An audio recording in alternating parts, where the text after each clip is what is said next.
Hey guys, welcome back to another episode of Sheeporia. I am so glad to be back. So today we have something so special for you. I have my own flesh and blood, Miss Olivia, my youngest sister, joining me on the podcast today while Christina is doing her narcissism series. If you haven't already, go take a listen. She's having some pretty tough conversations, but they're also very beautiful ones of overcoming narcissistic abuse. Also, if you haven't already, subscribe to our YouTube channel, follow us on Spotify, Google Play, Pandora, Amazon Music, all of your favorite streaming platforms. But without further ado, let's go ahead and get started. Olivia, let's tell everyone about yourself. Hi guys. My name's Olivia. I'm 21 years old. I live in Green Valley, Missouri, and I work at Salon Belizio as a level 1 stylist. So glad to be on the podcast. I'm happy to have you, and it's so funny. Well, it's not funny that we actually recorded this episode almost a month ago. Yeah. And we went to edit and sound quality just was non-existent, but that's actually kind of a blessing in disguise. But because since we recorded, you had something incredible happen. So tell us a little bit about it. So this entire past year, I have been going through something they have at the salon called the Associate Program, which is basically where you assist a more experienced stylist and you kind of learn the tricks and trades of the industry before you fully get out on the salon floor by yourself taking clients. So I've been doing that for the past year and just growing and learning and getting better at the craft of doing hair. And now I've graduated from the program and I get to see my own clients every day. So I'm super excited about that. I'm excited for you. You know what I think is really super dope about it is you are really young. And when you look at your work online, you would never know. Like you would think this was someone who's been doing hair for years and years and years, especially when I see you apply color and you do your before and after pictures. It's like, what? Like she did this? Like I couldn't believe it. And I told you I wanted you to do my hair one day. When you came down to visit me, I was asking you about like hair advice and things like that. Have you always wanted to do hair? It's honestly something that I figured out that I wanted to do like the summer before my senior year of high school, because before that I wasn't exactly sure like what I wanted to do after I graduated high school. And my dad just suggested it to me one day. He's like, hey, you watch a lot of hair videos and you're really into like trying out different styles on your own hair, so like why don't you go to cosmetology school? And I was like, that sounds like it could be a pretty fun career. So I went for it and I'm really glad I did, even though I had some doubts along the way. I think it worked out pretty good because I really love my job. So what were the doubts along the way? I Well, like, especially like early on in the beginning, I was like, oh my gosh, like I should have just gone to like a traditional 4-year college. Like, this is kind of harder than I thought it would be because, you go get your hair done and your hairstylist makes it look easy, but it kind of takes a lot of practice. There's a lot of different aspects to doing hair that you have to master, and it takes time. So you mentioned that it takes time and you said it was harder than you thought. So that leads me into my next thing. So we have our hairstylists, the people that we go to that you can sit in their kitchen and get your hair done. Or or you go to your friend's house, you sit in the living room and we've all sat between someone's legs and got their, your hair done, And I know a lot of people decide to go to these stylists that are in the home for affordability, one, and two, just convenience. However, when you speak to stylists who have gone through the whole process, such as yourself, it's kind of like a slap in the face. Can you speak to that a little bit? Well, okay, so as far as like people who do hair out of their home, I don't know. I wouldn't necessarily like look down on those people because I think everybody starts somewhere, and um like for some people I feel like it can be like a great side gig for them, but also I don't know, that's kind of like a tough question.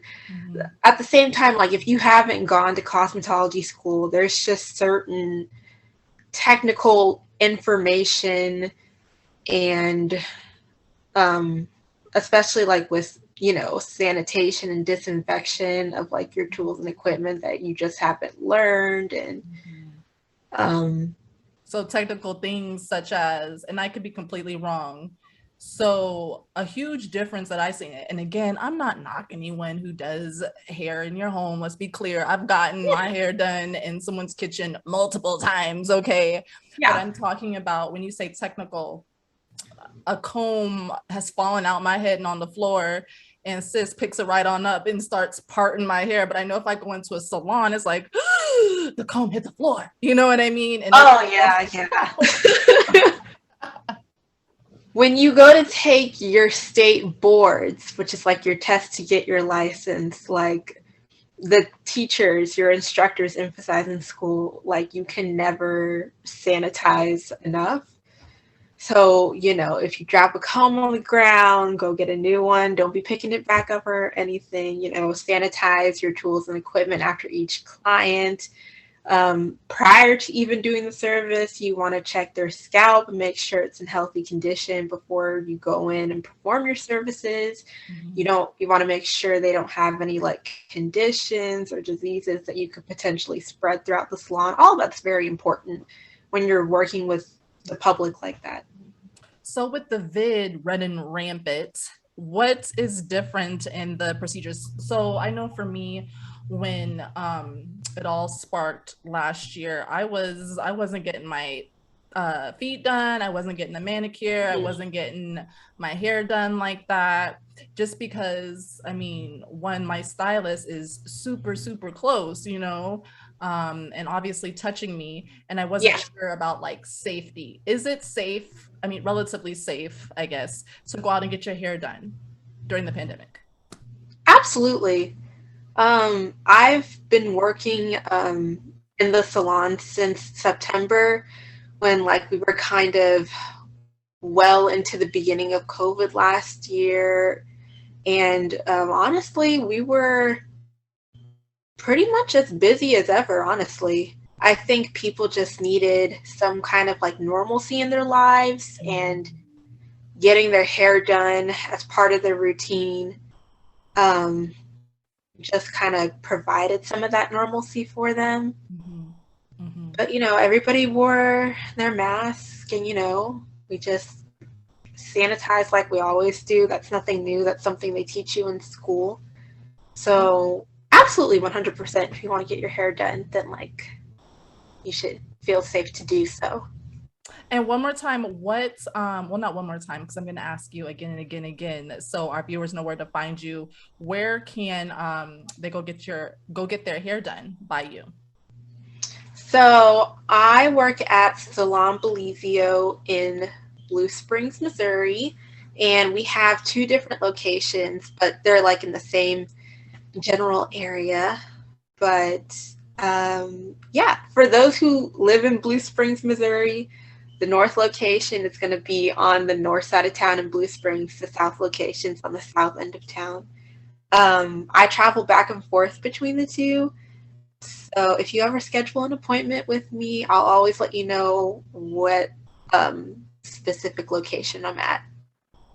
Perfect. So now that everyone's gotten to know you and loved you as much as I do, I want to go ahead and I want to have you as a stylist just provide some clarification, maybe debunk some things from a professional standpoint.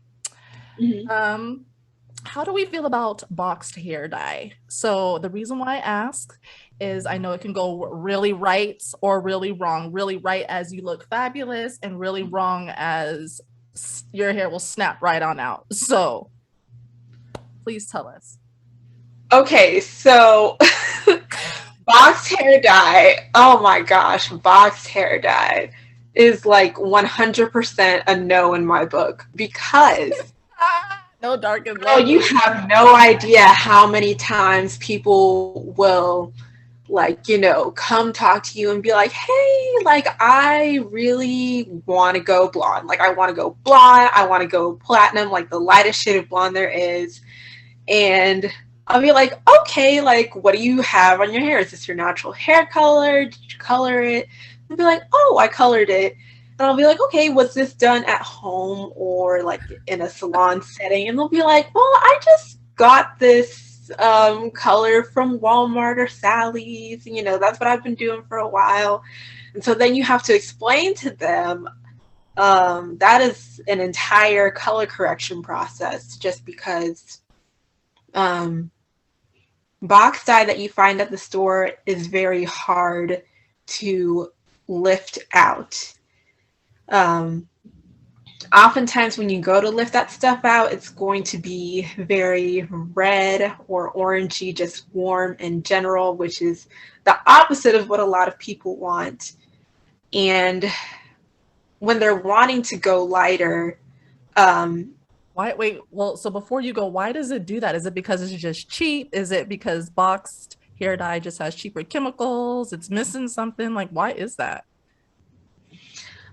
so box hair dye is something that the manufacturers have to design to have it work on everyone. So it's going to be a stronger chemical than a lot of hair color that you find in the salon. So it's just harder on the hair, harder on the hair's integrity, and like it just really drives into that hair cuticle, and because of that it's super hard to pull out. Oh wow. I didn't know it was stronger. I thought it Yeah. was like weaker. Oh my gosh. Oh my gosh. Okay. Hmm. Well, you guys heard it. Go to the salon and have a Go to the professional. salon. Go to the salon, honey. It's better to get it done right the first time by a professional than go home and potentially mess it up yourself. Not mess up yourself. It happens. It happens. All right. So the next thing, and I know, and I even went through this during the pandemic. Like I was just bored. Like I want to cut my hair. I want to Mhm. do this to my hair, whatever it is. And I know a lot of people have that same sentiment. Like I said, some people aren't going to get their hair done. Yeah. With that being said, should you cut your own bangs? I mean, you you could. Oh my gosh, that actually reminds me of a story about it was literally like last year when the pandemic just started. Oh My Lord. friend, um, she like FaceTimes me and it's like nighttime and I'm just like, oh my gosh, what's wrong? And she gets on there and she is like she tried to cut herself like curtain bangs and she's just What? like, okay, Liv, now like what do I do? And I was like, what do Wait, she you had mean? already What do I started and then things went wrong and she FaceTimed you like, what do I do? Yeah. I mean, Your well, voice just quivered like, yeah. okay, so the good part was she didn't do a terrible job to be honest, because usually what happens most of the time is people will cut them too short and I never understand like always And it's like at the top of their forehead. people get too excited and they cut it so short. It's like just take it a little at a time. I had this 12-year-old girl in my chair one time and her bangs were like literally like an Wish inch you out from guys her could see what forehead. she just did. She looked like a little duckling. She was the cutest thing ever. And I was like, what happened? And she was like, well, me and my cousin were like playing with some clippers and it just went, you know, All right. you know. Oh no. How do you even begin to fix that? Or it's just like, You sorry, you don't. gotta I grow was it just out. like, this, you're gonna have to grow this out. I can slick it down for you, but There's no amount of edge control in the world that could have fixed that.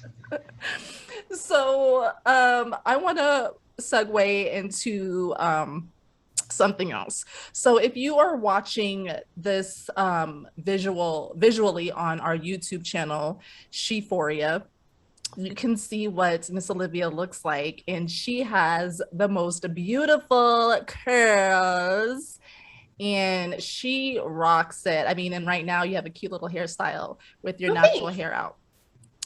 And the reason why I want to segue into it is because I know the fro, or those big curls that don't hang and swing. And what I'm trying to describe is, for some women, the curls go straight out and up. So you Mm-hmm. have the fro. And then for some Uh-huh. women, the curls just go down and it's like a, Moana type of thing, right?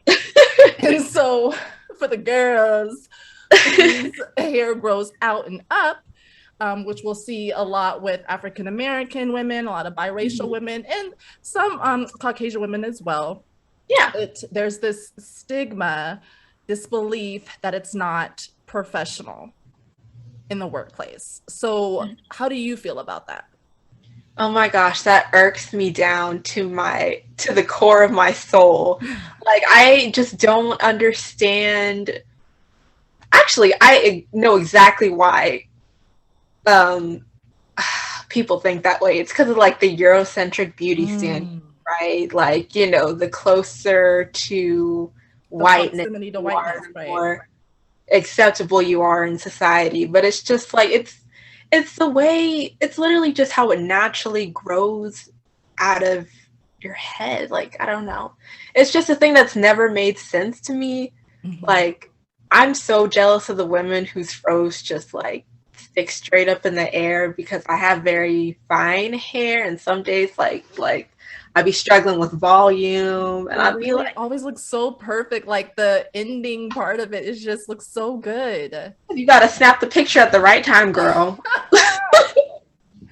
And I know when I see you, like your Instagram, your Facebook, when you are doing your videos, you have your natural hair out. I don't know if I've seen you with your hair straightened in your adult life. Like, do you straighten your hair? I used to sometimes as a kid and a few times as like I guess a younger adult because I'm still a young adult. No. I don't know. I just prefer to wear my natural hair just because I feel like when I straighten it, it's a nice change up, but I feel like it doesn't fit my head shape. Or maybe it's because I'm not used to the flatness. I feel like my head looks weird, like it's shaped like an egg, and it's not cute. Your head is I need the not shaped volume like an to egg. accommodate my face shape. I think it looks better personally. So I love that and you remember when you were down here and Hmm. visiting, I was like, Olivia, you're just such a mood. You were such a vibe. You know what I mean? You're just such a vibe. And is it just the way that you were raised? Is it just your personality? Like, because I know it's not the same for all women. I know a lot of women, even including myself, I don't Hmm. wear my just my natural hair to work, right? Hmm. I know a lot of women who don't, just because of it's not seen as professional, or it looks unkept. But I know for you, you're just unapologetically like, this is my hair, this is Hmm. how I show up. So what would you say to the women who are struggling with just being themselves and wearing their natural hair and not worrying about what anyone says, whether you're in your outside life with your friends or in a professional setting? Well, I will say, I mean, I think it might be easier for me to wear my natural hair out the way I do just because I'm in the hair industry. It's a very creative field, that type of thing is encouraged. But for, the woman with like, the corporate job or the office job, I Mhm. mean, honestly, the best advice I could offer is to just like, do it one day. You just got to walk into your office and, own it Like, and oh, this is me. wear it. Yeah. I mean, it's 2021. Um, like afros, locks, braids, natural hairstyles should be accepted in the workplace, period. Mm-hmm. Mm-hmm. And it can be, a little bit nerve wracking at sometimes, but you just have to Step out own of it, your comfort zone stand in and it, and like, if do it. somebody try to question you about it, like I wish somebody would try to question me about it. Well, girl, let me tell you. So for the first time, because I don't think I wore like cornrows to work. So last year I did the cornrows. I'm not sure if I showed you a picture of that or if I was on social media or whatever, but just like the straight back, like I had like maybe the feet in braids. Mhm. And I remember going to work and I got a couple of glances like, oh, okay, you know. You know, this like the uncomfortable, oh, okay, you know. And then of course I got the look, can I touch it? You know, of course that came up. Mhm. Um, and so I would say like and I'm not gonna lie, the first day that I came to work and I had the cornrows, it was a little uncomfortable just because I had never done it before. And of course I got the stares, you know. Yeah. And then eventually, I want to say a couple hours I was at work, I was like, whatever, this is my hair. I chose to get this done and I look beautiful, Yeah. right? So after I got the cornrows, I took it out, let my hair breathe, and I got individuals, just individual box braids. They Mhm. weren't the really, really long ones. I think they maybe went a little past my shoulder. Nice, clean parts, nice size, no frizz, like Period. period. And you seen some good braids, okay? I had some good braids. So, anyways, I went into work. You couldn't tell me anything, okay? And I remember someone approached me and said that I looked like the pirate from Pirates of the Caribbean. Oh my gosh. And girl, I couldn't figure out if I was sad, like my feelings were hurt. I couldn't figure out if I was like pissed off. I Mhm. couldn't tell if I was confused. I couldn't tell like were they joking? And I just wasn't sure how to respond in that moment. So of course it was just like okay, you know. So Mhm. the day goes on by and they say the joke again, like, you look like the pirate from Pirates of the Caribbean. And they pull someone else along and they like, look at her, she's like the pirate from Pirates of the Caribbean. So two people, obviously that don't look like me or Mhm. you, are laughing and joking. And they kept laughing and joking to the point where I was just like, okay, it's not funny. No, I don't. No, I don't. But I think that speaks to, I think my experience speaks to the ignorance of people that don't understand how important hair is, one, to a woman, Yeah. and to your culture. Yeah. So can you speak to hair and your culture? Well, I mean, honestly, my hair is a representation of both of my cultures. I'm half black and I'm half Filipino, and my hair has like the fine texture from like my mom's side because she's my Asian side, but then it's curly, so that comes from my dad's side who's black. And I don't know, I think it's really cool and it's unique to me. Mhm. And I like I before you just go on, I like how you said it's cool and it's unique to me. Mhm. And I think if more women, even myself, like when I was in that situation, could have held my head up just a little higher, you know, like my hair is unique to me. It's unique to my culture, you know. Have you ever been Yeah, in a situation where you're like, I should have said this, I should have said that, you know what I mean? all After the you've had time. some time to reflect. And I feel like now, looking back on it, I probably would have said something more to the lines of, hey, this is my culture. This is me. Like, how dare you? Yeah. How dare you? All right. So moving on. So I know there are a lot of misconceptions about getting your hair done. I know there are a lot of things that as the consumer that we do wrong when we go to a salon. So, in preparing to go get your hair done, going into a salon as a stylist, what are the things that you guys love to see? And what are the things that you want customers, consumers to know, like, please don't do this when you come and see me? Okay. Um, Things that we love to see as hairstylists. Um, well, when you come in, well, I guess like specifically if you are like a regular client of ours, we like to see that your ends are healthy, that you're getting them trimmed pretty regularly, depending on what kind of haircut you have. That could be every 6 to 8 weeks. It could be every 3 to 4 weeks if you have a really short haircut.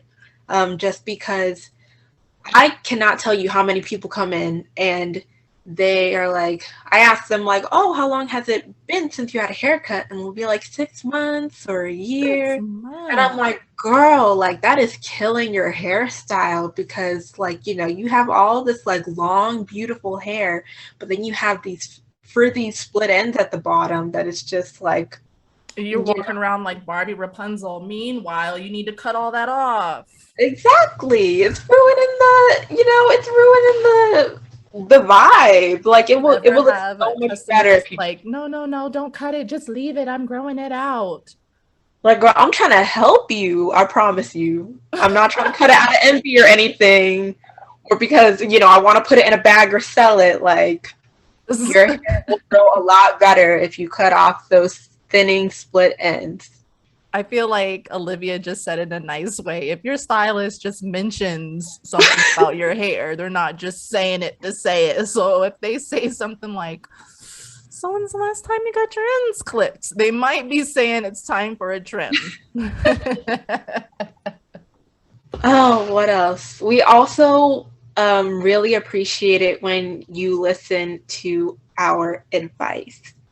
Some people, they will ask us for advice, but then you can like tell that they don't really want our advice because they will not like do any of the suggestions we tell them. And our job is to make recommendations for you based on your hair type and what's going to look good and how to get it back to health. And then if you don't take us up on our suggestions, it's like we can't help you. And then sometimes they'll come back mad because it's like, well, my color faded out in like, you know, X amount of days.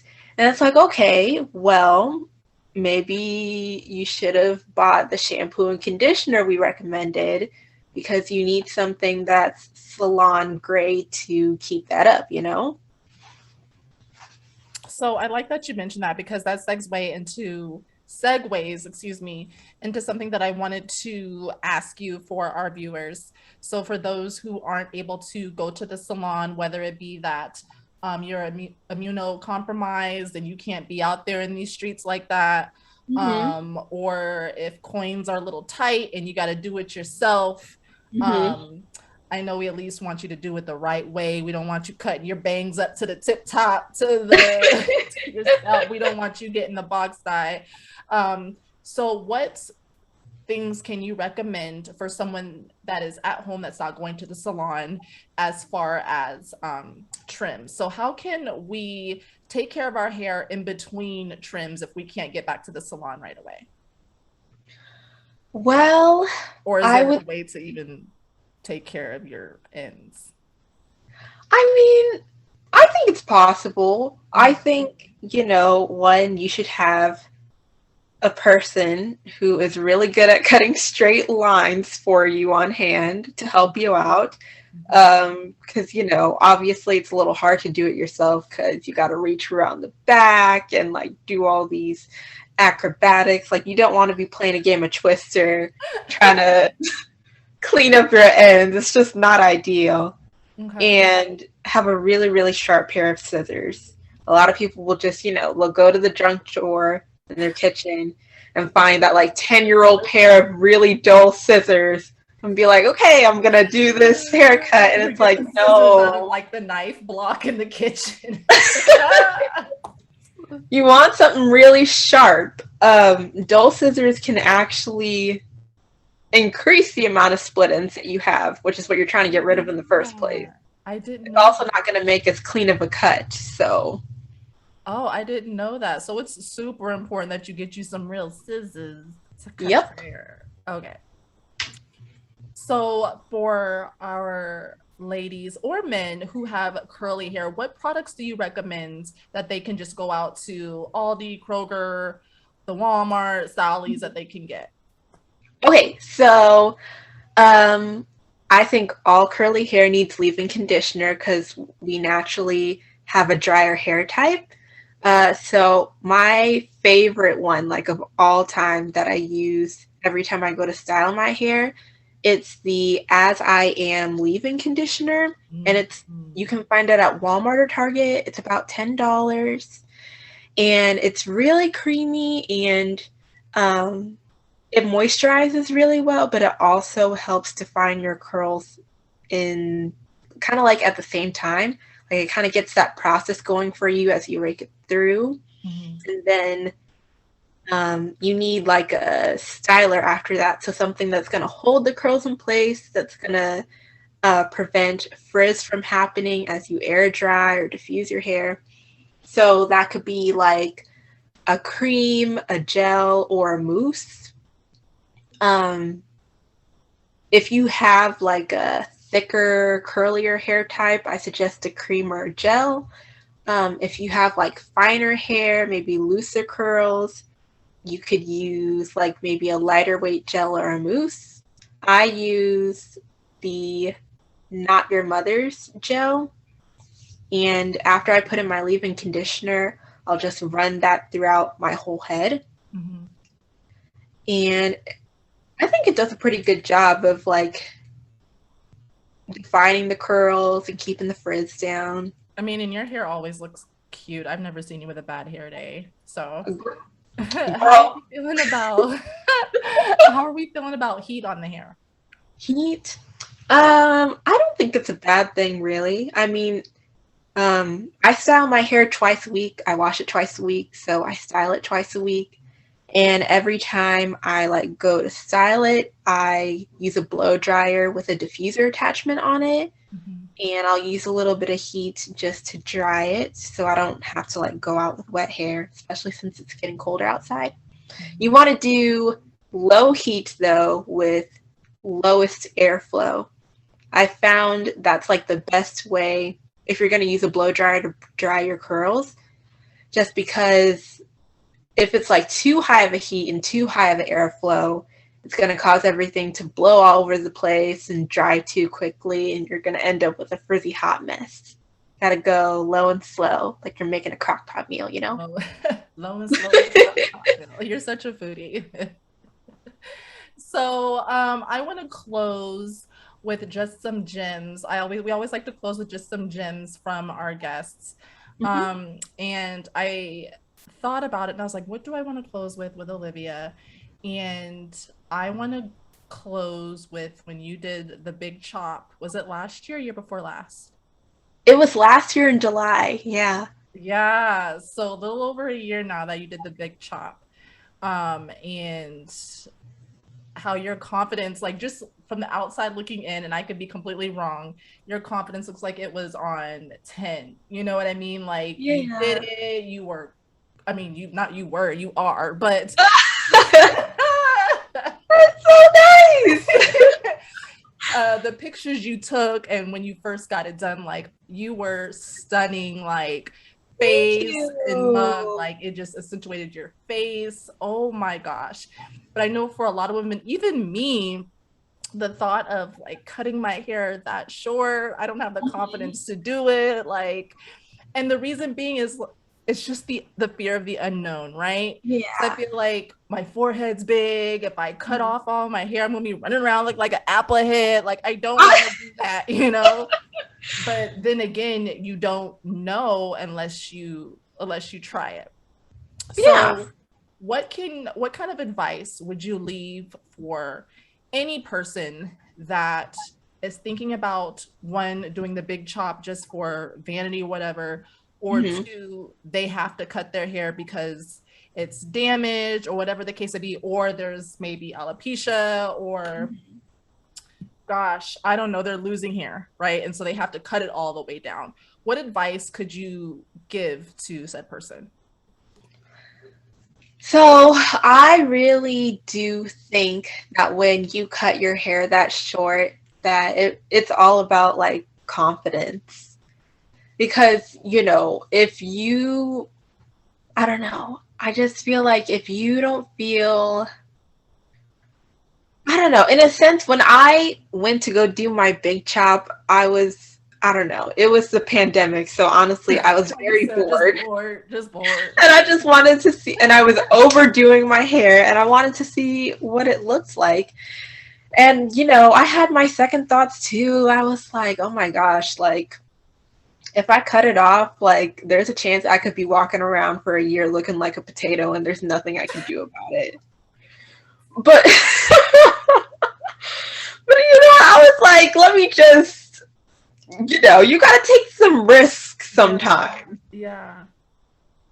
So I think if you're thinking about cutting it off, go ahead, make the appointment, set the date, set the time, and just do it.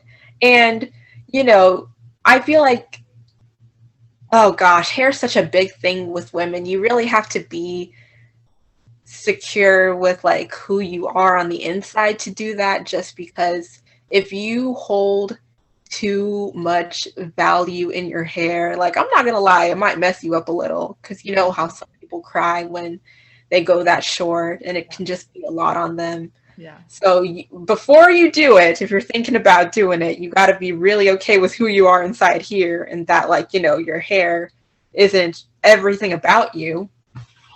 And I think that I love that you said that, because I feel like we are so hard on ourselves. Mhm. I'm talking about my forehead is probably, too big and will look like an apple. And you were like, my head's gonna look like a potato.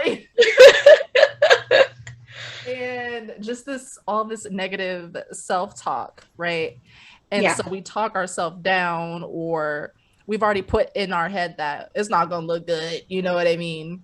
Yeah. But I will say the majority, I can even say all women that I've come across who have cut their hair really, really short like that have just looked so beautiful. And I think even my mom, she cut her hair really, really short. And I think it has to do with the face. Like when you cut your hair, it's just more of your The focus face. is more on the face. Yeah. Yeah, Mhm. yeah, and all the stuff. Even when you cut your hair really, really short, I was like, oh my gosh, her cheekbones are high like mine. You know what I mean? No, please. I feel like I have a pie face low key. Like, You just look so pretty. And I would look at your pictures and I would see features, or I would notice things about you that I hadn't noticed before, like your uh-huh. eyes or your cheekbones and stuff. And I've always know that when I put my glasses on and stuff, we do favor each other. But I was like, wow, oh my gosh, she's so pretty. So I will say, just to stamp what Olivia said, if you are thinking about cutting your hair short, or you have to cut your hair short, whether it be like you're losing your hair or illness, I mean, no sweat, man. Just do it. Don't let that negative self-talk or the opinion of someone else, stop you from doing what you want to do for you. Olivia, is there anything else that you wanted to share with our viewers before we wrap up? Okay, let's see. Oh, okay. So I think the last thing I want to share with you guys before we close out this episode is like, no matter what you decide to do with your hair, if you chop it all off, if you, bleach it, go darker, whatever, that like, your hair doesn't determine like your femininity, because it's just literally another part of your body, and you know, it doesn't define who you are as a woman. Like, all you have to do to, you know, be a woman is be a woman, and that has nothing to do with your outside appearance. Yeah. So Yeah, that is so beautiful. That is so beautiful. Self love is the best love, inside and out. So, one last time, where can our viewers come and find you and get their hair done? okay, so I work at Salon Belizio in Blue Springs. That's Bellezzio. And oh yeah, I'm seeing clients every day now. So I work during the evenings, Tuesday through Thursday, and then I work during the day from like 9 to 5 on Fridays and Saturdays. So if you know, work during the day, like, I got you. We can get you an evening appointment. Okay. So I'd love to have you sit in my chair and meet you and help you feel beautiful and all that good stuff. And what's your social media? Because oh my goodness, she posts pictures all the time of these before and afters, and it will blow your mind, especially her color. And it's hard to find a stylist that can do color. Some say, "Oh, I got you on color," and then your hair breaks off next month. So, and I know it's hard to find someone that can do hair and can do hair well with color. And I know you are, I mean, you haven't personally colored mine, but I've seen your work. Okay. So what is your Instagram and what is your Facebook? Oh, and your TikTok, right? You have a TikTok? I don't post on my TikTok. I use it to make videos, but I post them to my Facebook and Instagram. Oh, so you so you're gonna use TikTok's technical capabilities in their edits and then not post it and then just I try to keep it simple with just 2 social media platforms, you know? TikTok is my one, you know, platform that's just for fun, you know? oh gosh. Okay. So what is your I'm sorry, what is your Facebook and what is your Instagram? My Facebook is Liv's Hair Creations, and then my Instagram is Liv's_hair creations. Perfect. And can our viewers reach out if they have questions or advice on hair, whatever it is, color, bleach? Can they reach out to you? Absolutely. My DMs are always open if you have a question. Slide in Olivia's DMs. Not that way. Don't slide in that way. You can Because you slide in will my get sister's blocked. DMs just for professional reasons only. Everybody else You stay will out. get blocked with a quickness. With a So, quickness. hair-related questions only, please. All right, guys. Well, that wraps it up for this episode. Go ahead and hit that subscribe button. If you're not following us on Spotify, please go ahead and follow us. That way you get notifications every time we drop a new episode. Until next time, we love you. Thank you so much. Bye. Bye.